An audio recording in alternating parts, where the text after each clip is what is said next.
están en la universidad, y en la universidad hay un grupo que ¿se escucha poco? Entonces hay un grupo de jóvenes pues, que se reúnen a estudiar la Biblia. Y no sé si habéis escuchado, ¿no?, que cada 2 o 3 veces al año nosotros hacemos algo que llamamos como una cafetada. Entonces lo que hacemos es como que brindamos café a los chicos de la universidad y lo que queremos es pues, hablar con ellos acerca de lo que dice la Biblia. Entonces, ¿qué es lo que intentamos hacer con los chicos? ¿Qué es lo que estamos haciendo cuando vamos a la cafetada? Pues dar evidencia de la fe que nosotros tenemos. Es como dice en Primera de Pedro, capítulo 3, versículo 15. Ahí Pedro menciona estar siempre preparados para presentar defensa con mansedumbre y reverencia ante todo el que os demande razón de la esperanza que hay en vosotros. Y eso es lo que intentamos hacer, dar razón de la esperanza que hay en nosotros. La cosa es que eso pues no aplica nada más a nosotros los jóvenes y solo cuando estamos en GBU, sino que esto de dar razón de la esperanza que hay en nosotros es válido para mí y es válido también para ti. Entonces, a mí me gustaría aprovechar lo que estuvimos hablando, la última cafetada que hicimos, y compartirlo con vosotros. Y estábamos hablando acerca de una pregunta. Era una pregunta lo que estábamos haciendo, y es ¿por qué nosotros nos fiamos de la Biblia? Es una pregunta corta, pero es importante que nosotros sepamos dar razón a aquellas personas que pueden tener dudas o que se pregunten por qué nosotros nos fiamos de la Biblia. Seguro que cuando nosotros estamos hablando con otras personas sobre ciertos temas, no importa el tema que sea, en algún momento decimos, bueno, yo creo esto porque la Biblia lo dice así, o yo pienso de esta manera porque eso es lo que dice la Biblia. Pero la pregunta es, ¿por qué la Biblia? ¿No? Porque ¿por qué la Biblia y no a lo mejor otros libros religiosos, ¿no? Al final, pues cada uno tiene sus creencias, ¿no? Entonces, ¿por qué la Biblia y no a lo mejor el Corán? Entonces, esa es la pregunta que a mí me gustaría hablar, y es de que hay evidencia para que nosotros podamos fiarnos de la palabra de Dios. Mucha gente cuando intenta responder esta pregunta, ¿y tú por qué te fías de la Biblia? Pues a veces las más comunes que solemos dar son respuestas que igual no son tan buenas. Por ejemplo, bueno, ¿tú por qué crees en la Biblia? Bueno, yo es que creo en la Biblia porque yo fui criado en ella. Entonces es lo que yo vi desde pequeño y eso es lo que yo creo. Es que alguien podría decirlo, bueno, pero tú también te has criado con adultos, o probablemente con tus padres, que tú sabes que tus padres fallan. Y tu padre a lo mejor de pequeño te decía, mira, hace mucho frío, abrígate que te vas a resfriar. Y más adelante tú aprendiste que en verdad los resfriados no eran por la temperatura, que era por los virus. Entonces, si tú te has criado con tus padres y tú sabes que tus padres fallan, pues que tú te hayas criado con la Biblia no es un argumento para que tú me puedas decir que me puedo fiar de ellos. ¿O qué pasa, por ejemplo, con las personas que en vez de haberse criado con la Biblia, se criaron con otros libros religiosos? Esa persona me podría decir, bueno, pero es que yo también me crié con esto. Entonces, ¿por qué lo tuyo sí y lo mío no? A veces, otra de las respuestas que se dan cuando estamos hablando con personas de por qué nos dicen, pero vamos a ver, que eso es un libro súper antiguo, ¿tú cómo te vas a fiar de lo que dice ahí? Y a veces a lo mejor podríamos responder, bueno, es que yo lo intenté y a mí me cambió la vida. Ahora, hay que tener cuidado porque no es que despreciemos el valor que tiene el testimonio de una persona y la realidad de cómo el Evangelio realmente transforma la vida. Pero os voy a poner un ejemplo. Esta es la historia de un hombre que, estando en una manifestación, lo metieron en la cárcel porque se estaba hablando de mala forma, lo metieron en la cárcel. Este hombre allí en la cárcel conoce a otro. Ese hombre le dice, mira, te voy a dejar este libro porque tú tienes que conocer a este Mesías para que tu vida cambie de verdad. Ese hombre empezó a leer ese libro y decía, yo no creo en esto, pero de repente una noche tuvo una experiencia real que le cambió la vida por completo y arrodilló su vida a ese Mesías, a ese Salvador. Esta persona, después de leer ese libro, se convirtió en un preso ejemplar. Dejó a un lado las adicciones que tenía a la droga y cuando salió de la cárcel se convirtió en uno de los mayores exponentes y predicadores de aquel libro. El Mesías al que él seguía se llama el profeta Mahoma. El libro que él leyó fue el Corán. Esa es la historia de Malcolm X. Al final de su vida este hombre terminó dejando la nación del Islam y finalmente lo mataron. Ese hombre tuvo una experiencia real que le cambió la vida y sin embargo ese hombre estaba equivocado. Pero entonces si esas no son como respuestas igual no del todo buenas o no del todo completas, vamos a intentar dar una que lo es. Y para dar respuesta de por qué fiarnos de la Biblia, tenemos que ir a la Biblia. Claro, ahí alguien me puede decir, no, tú no puedes hacer eso porque ¿cómo tú me vas a demostrar con la Biblia que me tengo que fiar de la Biblia? Eso no está bien. Pero en realidad el problema es si no lo hago. Porque nosotros decimos que la Biblia es la fuente de mayor autoridad para nosotros. Así que imaginaos que yo digo, bueno, voy a hablaros de por qué nos fijamos de la Biblia y voy a usar este otro texto. Entonces estoy diciendo que este otro texto, en verdad, es de mayor autoridad que la Biblia. Y eso no es así. La Biblia es la fuente de más alta autoridad que nosotros tenemos. Ahora, habiendo dicho eso, vamos a ir al pasaje que vamos a estar viendo en el día de hoy, que es 2 de Pedro, capítulo 1, los versículos del 16 al 21. Vamos a estar leyendo. 2 de Pedro, capítulo 1, versículos del 16 al 21. Así que bueno, como comenté, pues los jóvenes ya hemos estado tratando este tema, no solamente en GBU, también lo estamos viendo en las reuniones en casa de Alex y Arán. La idea es dar una respuesta a por qué nos fiamos de la Biblia. Entonces, vamos a leer 2 de Pedro, del 16 al 21. Porque nos hemos dado a conocer el poder y la venida de nuestro Señor Jesucristo, siguiendo fábulas artificiosas, sino como habiendo visto con nuestros propios ojos su majestad.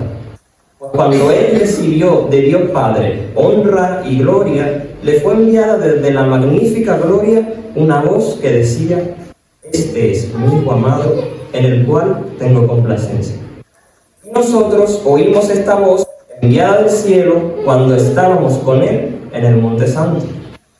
Tenemos también la palabra profética más segura, a la cual hacéis bien en estar atentos, como una antorcha que alumbra el lugar oscuro, hasta que el día esclarezca y el lucero de la mañana salga en vuestros corazones.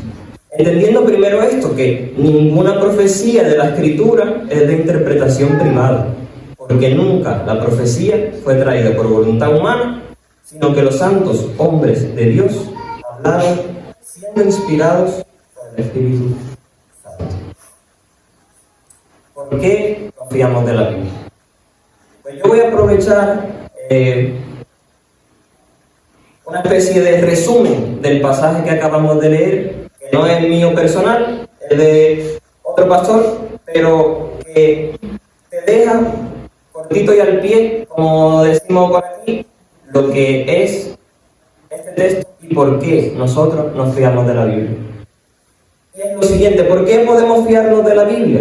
Porque la Biblia es una colección confiable de documentos históricos escritos por testigos oculares que escribieron durante la vida de otros testigos oculares ellos hablan de eventos sobrenaturales, de milagros, que cumplieron profecías específicas.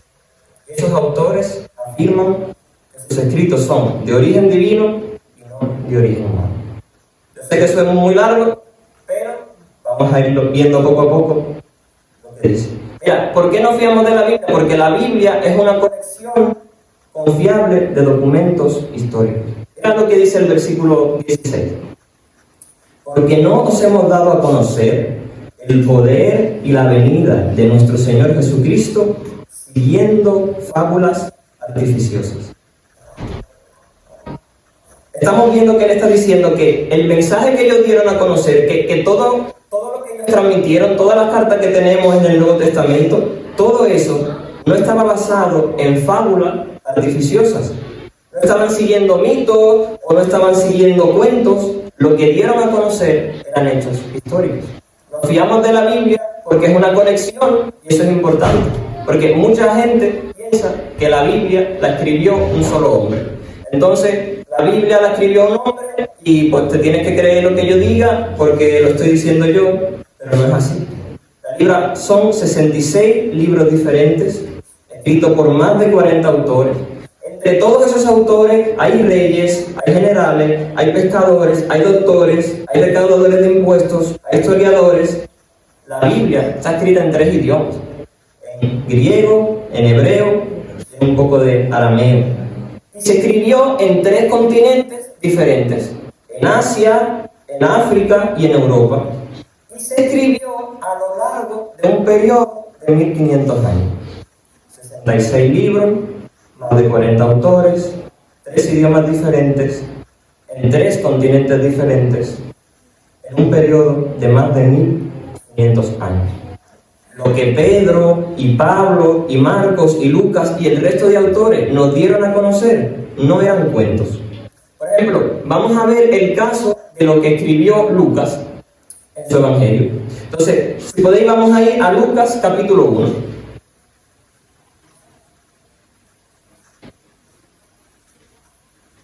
Lucas capítulo 1 y vamos a leer los primeros 4 versículos. Allí Lucas dice: puesto que ya muchos han tratado de poner en orden la historia de las cosas que entre nosotros han sido ciertísimas, tal como nos lo enseñaron los que desde el principio lo vieron con sus ojos y fueron ministros de la palabra, me ha parecido también a mí, después de haber investigado con toda diligencia todas las cosas desde su origen, escribírtelas por orden, oh excelentísimo Teófilo, para que conozcas bien la verdad de las cosas en las cuales has sido instruido. Así que Lucas es un médico. Lucas es un historiador. Y él lo que nos viene a decir es que él no vio realmente lo que pasó con Jesús. Pero lo que sí nos dice es que él investigó, que la información que le está dando a Teófilo, él la fue investigando desde el principio, para escribírsela por orden, y eso, ¿de quién lo tomó? De personas que sí lo habían visto, de testigos que son oculares. Mira, el versículo 4 de Lucas, fíjate lo que él dice. Lucas, ¿para qué tú le escribiste a Teófilo estas cosas? Para que él conociera bien la verdad de las cosas en las cuales había sido instruido.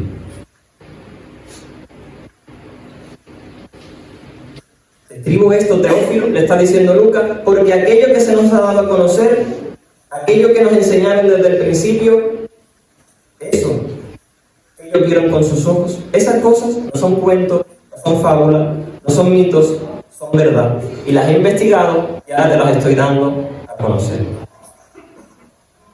La Biblia, nos podemos fiar de la Biblia porque son documentos históricos confiables. Ahora, hay mucha gente que dice que tú no te puedes fiar de la historia. Que sí, que muy bien, que la Biblia es una colección, pero que en verdad es que yo no me puedo fiar de la historia porque no se puede saber a ciencia cierta lo que pasó en el pasado. No se puede. De hecho, hay alguien que dice, mira, incluso aunque tuviéramos vídeo, yo no me lo puedo creer. Esta idea lo que dice es que cualquier tipo de documento, no importa el que sea, no se puede confiar en él. ¿Por qué? Porque el autor está condicionado, porque el autor pues tiene sus propias conveniencias y escribe a lo mejor como le conviene, entonces yo no me puedo fiar de nada que sea histórico. Si eso es así, en realidad toda la historia es relativa. No solamente lo que pasó hace 2000 años con Jesús, sino lo que pasó hace 100 años, por ejemplo, cuando ocurrió el Holocausto. Entonces, si eso es así, si yo no me puedo fiar de la historia, decir que el Holocausto, que los nazis hubieran matado a tantos y tantos judíos, no pasó, y decir que eso sí pasó, tienen la misma validez. Hubo un general de los Estados Unidos que después de la guerra fue a Alemania a investigar lo que allá había pasado. Y él dijo que habían evidencias indiscutibles de la barbarie nazi. Y mira sus palabras, él dijo: creí que debíamos presentar las evidencias de inmediato, tanto a la ciudadanía estadounidense como a la británica, de un modo que no diera lugar a las dudas y al silencio. Yo me fui allí a investigar para que nadie tuviera dudas de lo que allí pasó. Este hombre registró todo lo que vio y él recogió información de varias fuentes y él quería presentar al mundo lo que allí había ocurrido. Entonces él empezó a conseguir todos los documentos y todos los artículos y todas las pronunciaciones que se habían hecho. Él cogió todos los testimonios de los judíos que habían pasado por eso. Él incluso fue a los lugares en donde eso había ocurrido. Y todas esas evidencias apuntaban a lo que allí había pasado. Este hombre está haciendo precisamente lo mismo que hace 2000 años antes hizo el historiador y médico Lucas. Él investigó con diligencia todas las cosas que habían pasado desde el origen para que Teófilo pudiera estar seguro de lo que le habían enseñado. Muy similar a lo que este americano decía. Que yo me fui a investigar para que no cabiera duda. Lucas le dice a Teófilo: mira, te escribo para que tú no dudes. Así que, al acercarnos a los evangelios, a la Biblia, vamos a acercarnos con esa mentalidad, con esa misma intención que tenía Lucas, que no nos quepa duda que lo que estamos leyendo en la Biblia es lo que realmente pasó. La Biblia no son fábulas artificiosas, la Biblia no son cuentos, la Biblia es una colección confiable de documentos históricos y por eso podemos fiarnos de ella. Ahora, hay más cosas. La Biblia es una colección confiable de documentos históricos que fueron escritos por testigos oculares. Volvamos al versículo 16 de 2 de Pedro capítulo 1. No os hemos dado a conocer el poder y la venida de nuestro Señor Jesucristo siguiendo fábulas artificiosas, sino como habiendo visto ¿con qué? Con nuestros propios ojos su majestad. Os escribimos como habiendo nosotros visto con nuestros propios ojos. Las personas que escriben la Biblia, ellos son testigos oculares. Aquí estamos viendo que, mira, Pedro le está diciendo lo que vimos con nuestros propios ojos. Eso es lo que nosotros os estamos contando. Os hemos dado a conocer el poder y la venida de nuestro Señor Jesucristo, porque es que lo hemos visto con nuestros propios ojos. Así que la Biblia está escrita por testigos oculares. No está escrito como por personas que, bueno, muchos años después les contaron una historia de lo que había pasado con Jesús. Y entonces esa persona, pues, que escuchó de lo que a lo mejor había pasado, pues se puso a escribir de lo que había escuchado muchos años después y que él lo vio. No.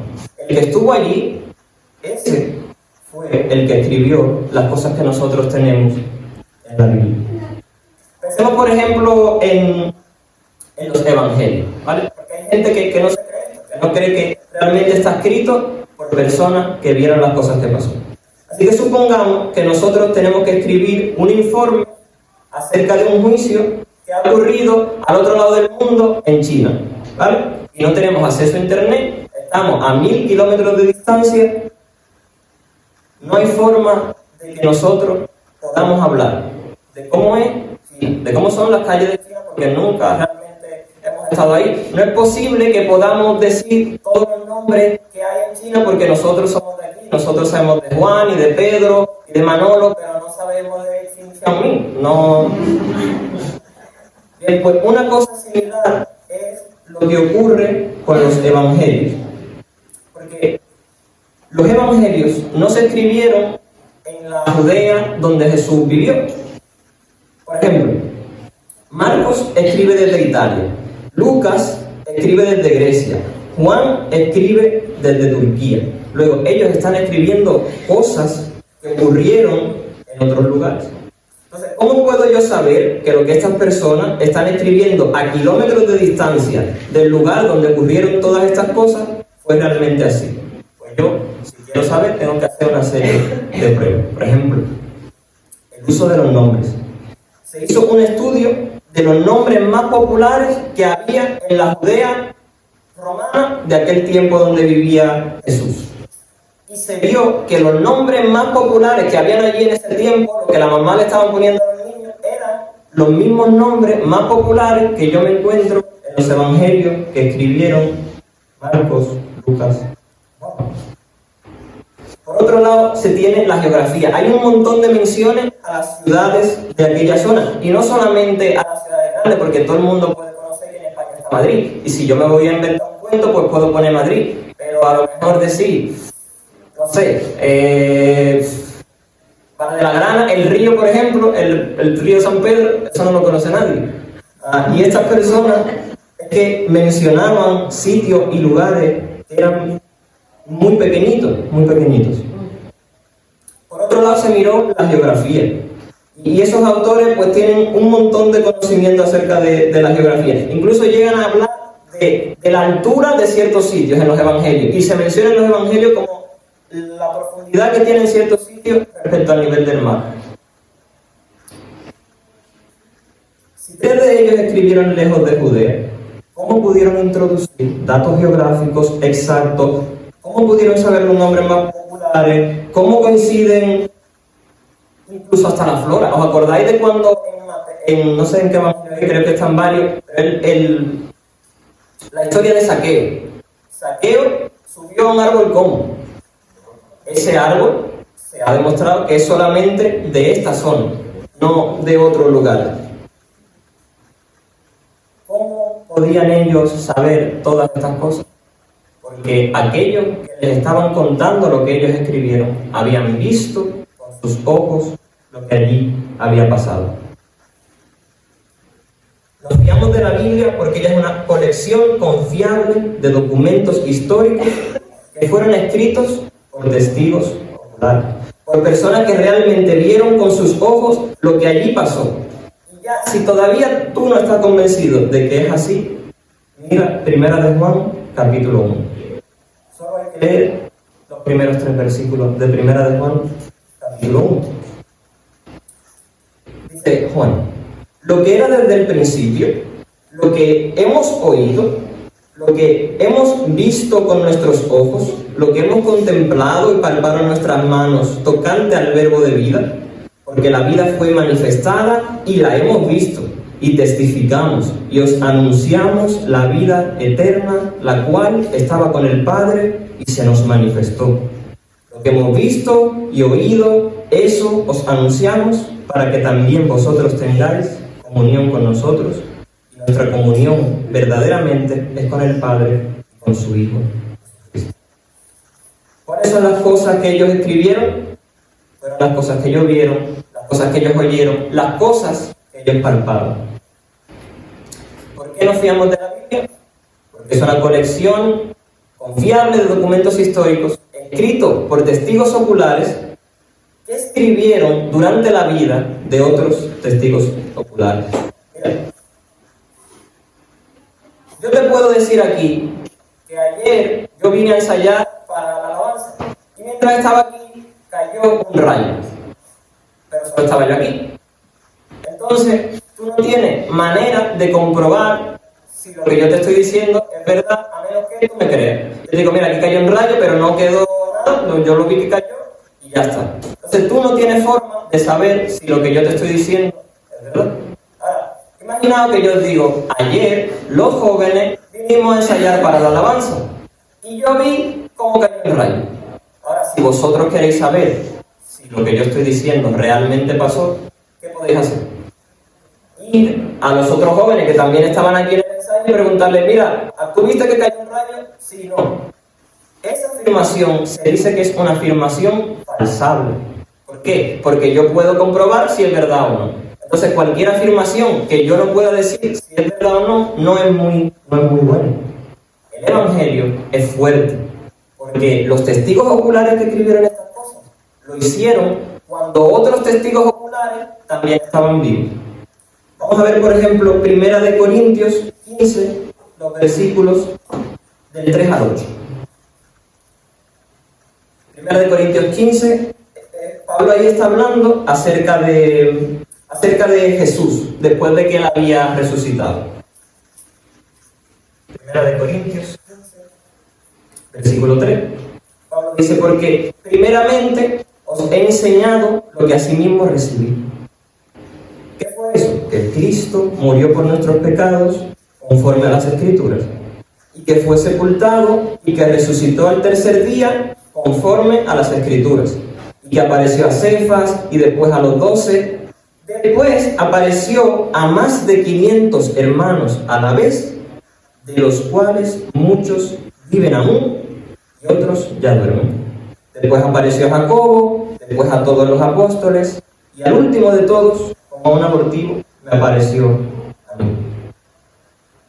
Así que aquí está Pablo, hablándonos de lo que pasó después de la resurrección de Jesús. Él está diciendo, mira, como está escrito en la Biblia, Jesús murió.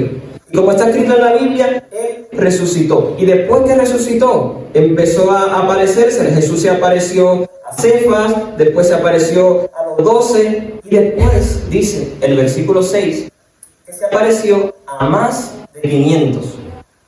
Y de esos 500, muchos viven aún. Así que cuando Pablo estaba escribiendo, habían personas a las que tú podías ir y decirle, Pablo, mira, perdona a fulanito, que Pablo dice que Jesús resucitó y se apareció. ¿Tú realmente lo viste? Ese tipo de personas estaban vivas cuando Pablo escribió esto. Y sin embargo, a pesar de que se podía comprobar si el Evangelio era falso, porque allí había personas, el Evangelio a día de hoy no ha sido encontrado así. ¿Por qué nos fiamos de la Biblia? Porque es una colección confiable de documentos históricos escritos por testigos oculares durante la vida de otros testigos oculares. Hay personas que presentan muchos argumentos que nos van a decir, no te fíes de la Biblia porque de verdad, mira, aunque tú me estés diciendo eso, es que no tiene sentido. Es que tú no te puedes fiar de la Biblia porque es que ha sido traducida muchas veces. Entonces, con tu Biblia pasa lo que pasa con el teléfono escacharrado. Que empiezo yo y le digo algo a Eva, y Eva se lo dice a Melody, y cuando llega Iván al fondo, lo que yo dije inicialmente no es lo mismo que dice Iván. Entonces, por eso, yo no me puedo fiar de la Biblia. La realidad es que las traducciones de la Biblia no van así. No van como que yo quiero traducir la Biblia al español, entonces me tengo que ir a la Biblia que fue traducida en inglés, que a su vez la Biblia que fue traducida en latín, y ya muy allá queda el idioma original. Nosotros tenemos los documentos en los idiomas originales, y si yo quiero traducir la Biblia al español, ¿qué hago? Voy al griego y traduzco del griego al español. Y si quiero traducir al inglés, voy al griego o al hebreo y traduzco al inglés. Pero no es una cadena. Hay otros que dicen, mira, tú no puedes fiarte de la Biblia, porque es que la Biblia son una serie de documentos que son muy tardíos, que mira, desde que se escribieron hasta que tú tienes la última copia que todavía existe, han pasado demasiados años, entonces tú no te puedes fiar de ellos. Bueno, es cierto que no se tienen documentos originales. Lo que sí se tienen son copias del Nuevo Testamento que son muy cercanos a la época en la que fueron escritos originalmente. Mira, cuando preparando los chicos de GBU para la cafetada de por qué fiarnos de la Biblia, nos encontramos con información. Los textos del Antiguo, los textos de Platón, la Ilíada, esos textos Lo que se tiene son muy poquitas copias y las más nuevas que se tienen son de cientos y cientos y cientos de años después de que se escribieron. Muy poquitas copias y muy lejanas de cuando se escribieron. Del Nuevo Testamento se tienen muchísimas copias, pero muchísimas, miles y miles, pero de una forma que es que no tiene comparación con ningún otro texto histórico, y fueron escritas no cientos y cientos y cientos de años después, fueron escritas pocas décadas después de esos hechos. Así que no es verdad. La Biblia tiene evidencias de que es un documento histórico. Y no solo eso, también hay gente que dice, mira, yo no me puedo fiar de la Biblia porque hay en la historia ese hombre que se llama Constantino y una serie de monjes que quitaron de aquí y pusieron allá, entonces la Biblia que tú tienes hoy realmente pues yo no me puedo fiar de eso. Bien, pues como os he dicho, documentos que hay de fragmentos del Nuevo Testamento completo, hay más de 6.000. Si esos monjes quisieran poner y quitar cosas, tendrían que haber cogido todos los 6.000, cambiarlos de la misma manera, pero no solo eso. Porque para cuando ellos vivían, el Nuevo Testamento ya había sido traducido a otros idiomas. Eran unos idiomas muy raros, pero habían sido traducidos a otros idiomas. Así que tenían que encontrar los manuscritos originales, todos los que se habían sido traducidos a otros idiomas, saberse esos idiomas, saber mentir en esos idiomas y que nadie se diera cuenta. Pero no solamente eso, para esta época ya habían lo que se llamaban padres de la iglesia primitiva. Y lo curioso de ello es que a ellos les gustaba mucho mencionar textos del Nuevo Testamento y citarlos.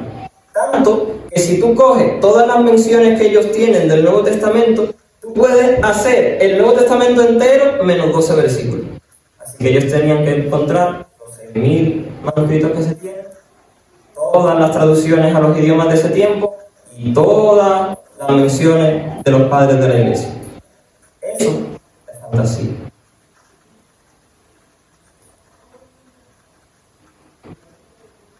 Así que podemos fiarnos de la Biblia. Podemos fiarnos de la Biblia. Hay evidencia, y eso es lo que hacemos con los chicos allí. Y de verdad fue muy bueno porque hablando allí nos encontramos como un grupito, que eran como 6 o 7, estuvimos como 1 hora y media hablando con ellos, y ya como que le habíamos dicho todo lo que le teníamos que decir, ya hasta nos despedimos, y ellos dijeron, bueno, pero mira, y la verdad es que te preguntaban por otra cosa, como que la gente realmente quiere saber por qué nosotros creemos lo que creemos. Y lo bueno es que nuestra fe no es una fe como así al aire. Nosotros podemos dar, como leíamos al principio, razones de la esperanza que hay en nosotros. Y mira, si nos quedáramos solamente ahí, en que la Biblia es esa colección de libros históricos, pues hasta ahí lo que yo tengo es un libro de historia más. Pero la Biblia no es un libro de historia. De hecho, en la cafetería lo que hicimos fue que pusimos una Biblia y al lado pusimos un libro de historia y al lado pusimos un libro de fantasía y todos eran muy conocidos los tres. Entonces le preguntamos a las personas, ¿tú qué piensas que la Biblia se parece más? ¿A un libro de historia o a un libro de fantasía? Y la mayoría de la gente decía que creía que la Biblia se parecía más a un libro de fantasía. ¿Por qué? Porque la Biblia habla de eventos sobrenaturales. ¿Por qué me fío de la Biblia? Porque la Biblia es una colección confiable de documentos históricos escritos por testigos oculares durante la vida de otros testigos oculares que hablan sobre eventos sobrenaturales, sobre eventos milagrosos. Mira, por ejemplo, el texto de Segunda de Pedro, los versículos 17 y 18. Porque ahí hay un evento sobrenatural que él está describiendo. Segunda de Pedro 1, 17. Pues cuando él recibió de Dios Padre honra y gloria, le fue enviada desde la magnífica gloria una voz que decía, este es mi hijo amado, en el cual tengo complacencia. Y nosotros oímos esta voz enviada del cielo cuando estábamos con él en el monte santo. ¿Os acordáis de qué momento está hablando aquí Pedro?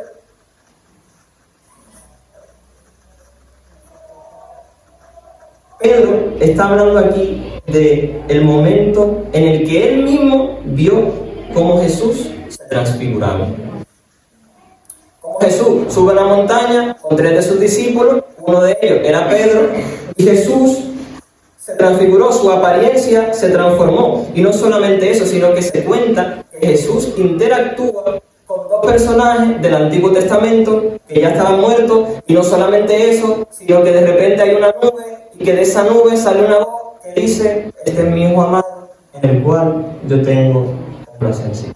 Eso es un evento sobrenatural. Lo que pasa es que hoy en día no se creen este tipo de cosas. ¿Por qué? Porque todo lo que nosotros entendemos es lo natural y lo material. Y si yo no lo puedo explicar por un experimento que me demuestre que es así, entonces yo no lo voy a creer. Pero la Biblia habla de eventos que son sobrenaturales. La Biblia habla de cómo Jesús caminó sobre las aguas. La Biblia habla de cómo Jesús sanó a muchos enfermos. La Biblia habla sobre cómo Jesús resucitó a personas que estaban muertas. La Biblia dice que un viernes Jesús estaba muerto y que un domingo Jesús estaba vivo. Esas son cosas que son eventos sobrenaturales. Y entonces la gente lo que dice es: bueno, mira, es que esas cosas sobrenaturales están ahí puestas, pero no porque los que lo escribieron se lo creían. Ellos lo que querían era intentar formar pues una nueva religión. Eso no, lo que leemos no son las cosas de Jesús, esas son las cosas de sus discípulos. Y por eso sus discípulos pues te ponen aquí todo eso que Jesús ha hecho, pero eso tú no te lo tienes que creer. Bueno, si eso fuese así, si los discípulos tuvieran su propia ganas de crear una religión y nada de esto fuera verdad, ¿por qué los discípulos se dejan a sí mismos en mal lugar? Por ejemplo, la negación de Pedro, o cómo se menciona una y otra vez en los evangelios que los discípulos eran lentos. ¿Dónde está tu fe? Todavía no tenéis fe, todavía no habéis aprendido. Una y otra vez Jesús les decía eso. ¿Por qué los discípulos iban a poner esas cosas? ¿Por qué el Nuevo Testamento habla tanto del costo del cristianismo? Es decir, si yo me quiero inventar algo, yo jamás te voy a decir lo malo de mi asunto. Si yo te quiero vender algo, jamás te voy a decir lo malo que tienes. Sin embargo, cuando leemos el Evangelio, vemos que realmente... Pero si ellos querían inventarse algo, ¿por qué ellos estuvieron dispuestos a morir? Porque no es lo mismo ser un hipócrita que ser un mártir. Son 2 tipos de personas totalmente diferentes. Esa gente no estaba mintiendo, ellos no eran unos hipócritas, ellos estaban diciendo la verdad. Ahora, fíjate, nos fijamos de la Biblia porque ella habla de eventos sobrenaturales, pero es que esos eventos sobrenaturales están ocurriendo a la vez que cumplen profecías específicas que se habían dado muchos años antes. Este tipo de profecía no es de la profecía que yo digo, bueno, seguro que hay alguien aquí que acaba de perder el trabajo, ¿no? Que son ese tipo de profecías que por probabilidad, como aquí hay mucha gente, ciertas cosas pues tienen que pasar. Esa no es el tipo de profecía del que habla la Biblia. Y solo me gustaría daros el ejemplo del Salmo 22. El Salmo 22, versículo 1, empieza así: Dios mío, ¿por qué me has abandonado? ¿Os acordáis quién dijo estas palabras? Jesús. Claro, si yo quiero haceros que vosotros vayáis al Salmo 22, yo os digo, pues vamos a abrir el Salmo 22. Pero en ese tiempo no habían los numeritos. No había forma de decirte al Salmo 22 porque te van a saber. ¿Cómo yo podía decirte vete al Salmo 22? Pues yo te decía cómo empezaba el Salmo. Entonces yo te decía, vete al Salmo, Dios mío, ¿por qué me has desamparado? Así que tú imagínate a Jesús en la cruz, que en sus últimas palabras, Él dice, Dios mío, ¿por qué me has desamparado? La mente de los judíos que estaban allí se fue a ese Salmo. ¿Y por qué? O sea, ¿qué dice ese Salmo? Que Jesús quería que aquellos que estaban allí supieran que Él se estaba refiriendo a eso. Pues mira, por ejemplo, el versículo 8. Salmo 22, 8. Se encomendó a Jehová, líbrele Él, sálvele, puesto que en Él se complacía. Vamos a hacer el versículo. Versículo 14. He sido derramado como aguas y todos mis huesos se descoyuntaron.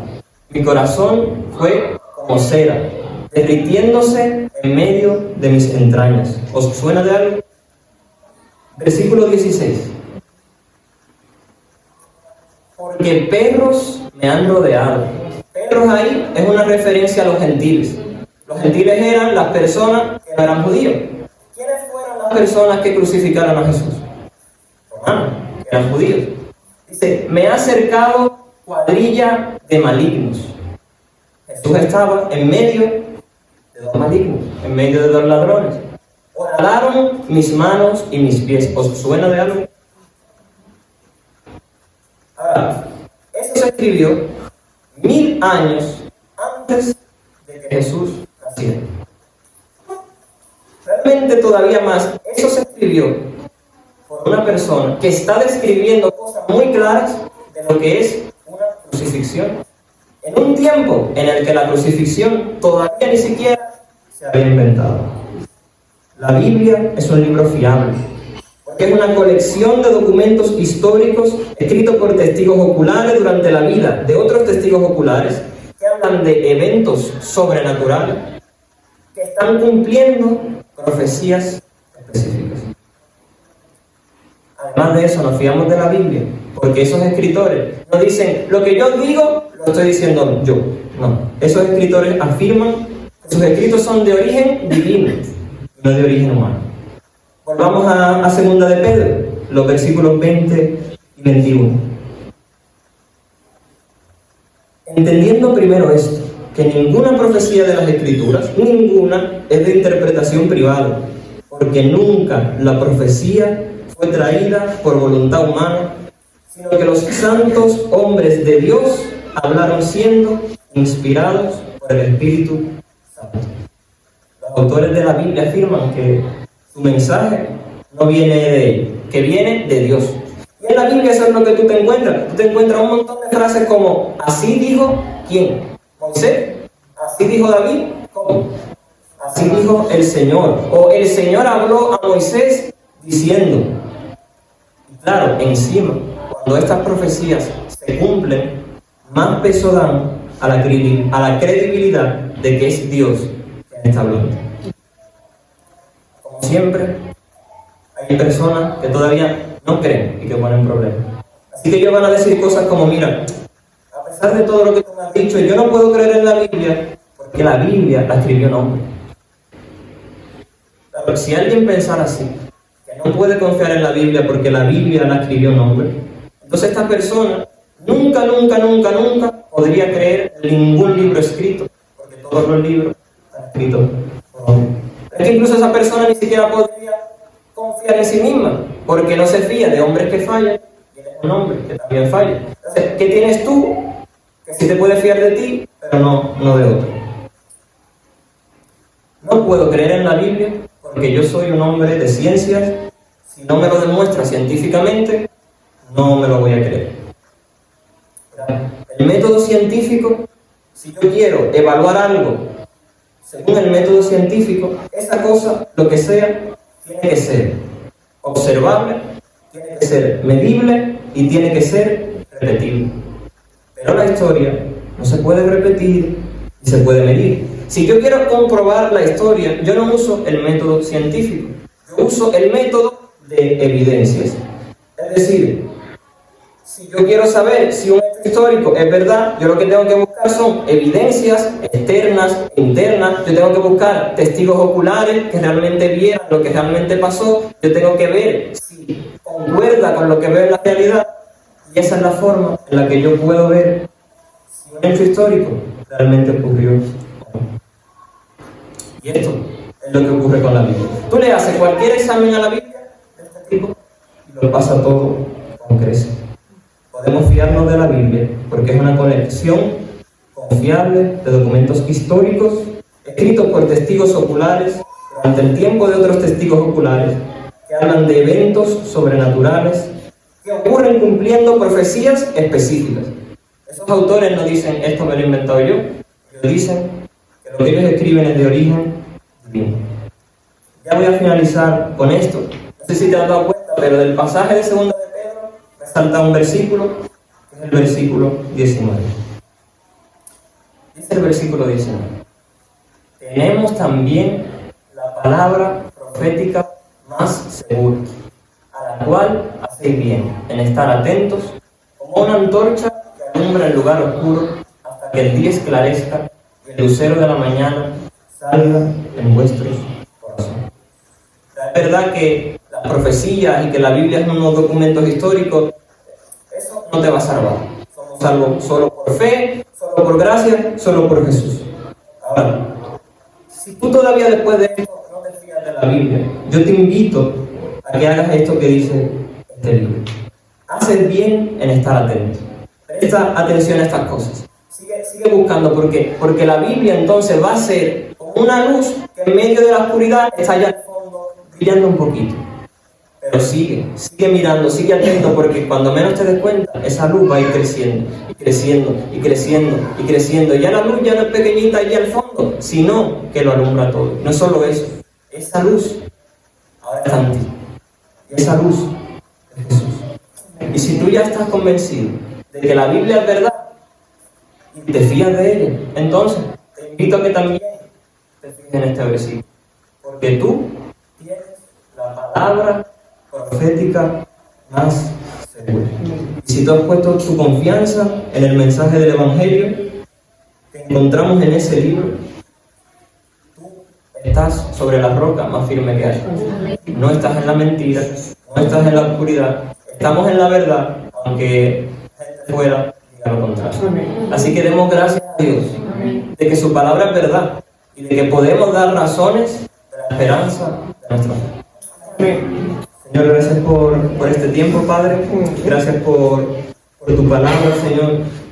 Gracias, Señor, porque sabemos que si nosotros creemos estas cosas, no es porque seamos más listos que nadie, es porque tu gracia, Señor, nos ha alcanzado. Y por eso te queremos dar gracias en el día de hoy. Te pedimos que tú, Señor, nos sigas guardando y ayudando en el resto del día, Padre. Te lo pedimos en el nombre de Jesús.